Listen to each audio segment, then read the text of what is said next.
నమస్తే.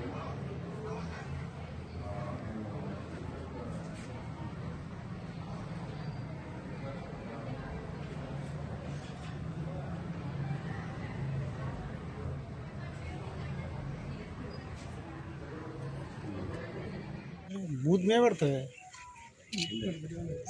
నా పేరు CH Balakrishna, DSP ACB Mahabubnagar range. మాకు వచ్చినటువంటి ఫిర్యాదు ఆధారంగా ఒక కేసు నమోదు చేసుకొని ఈరోజు ఎక్లాస్పూర్ గ్రామానికి సంబంధించిన పంచాయత్ సెక్రటరీ బి రంగన్న గారిని పట్టుకోవడం జరిగింది. ఇందిరమ్మ ఇండ్లు బిల్స్ శాంక్షన్ కోసము 4 టైమ్స్ బిల్స్ శాంక్షన్ అవుతాయి. బిల్స్ లక్ష శాంక్షన్ అయిన ప్రతిసారి 4 ఇన్స్టాల్మెంట్లో 20,000 ఇవ్వాలని చెప్పి డిమాండ్ చేయడం జరిగింది. లాస్ట్కు ఫిర్యాదుదారుని రిక్వెస్ట్ పైన 15,000కు ఒప్పందం కుదిరింది. ఆ 15,000 రూపాయలు ఈరోజు ఎంపీడీఓ ఆఫీస్లో తీసుకుంటూ రెడ్ హ్యాండెడ్గా పట్టుకోవడం జరిగింది.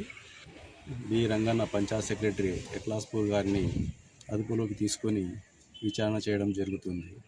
ఎవరైనా ప్రభుత్వ అధికారులు ప్రజల నుంచి లంచంగా డబ్బును డిమాండ్ చేసినట్లయితే ఏసీబీ టోల్ ఫ్రీ నంబర్ 1064 కానీ, వాట్సాప్ నంబరుకు కానీ, సోషల్ మీడియా ప్లాట్ఫామ్ అయినటువంటి ఫేస్బుక్, ట్విట్టరు, తర్వాత ఈ మధ్యనే కొత్తగా క్యూఆర్ కోడ్ సిస్టమ్ అనేది కూడా వచ్చింది.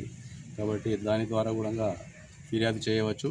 ఫిర్యాదుదారుల యొక్క వివరాలు గోప్యంగా ఉంచి సంబంధిత అధికారులపై విచారణ చేసి చర్య తీసుకోవడం జరుగుతుంది.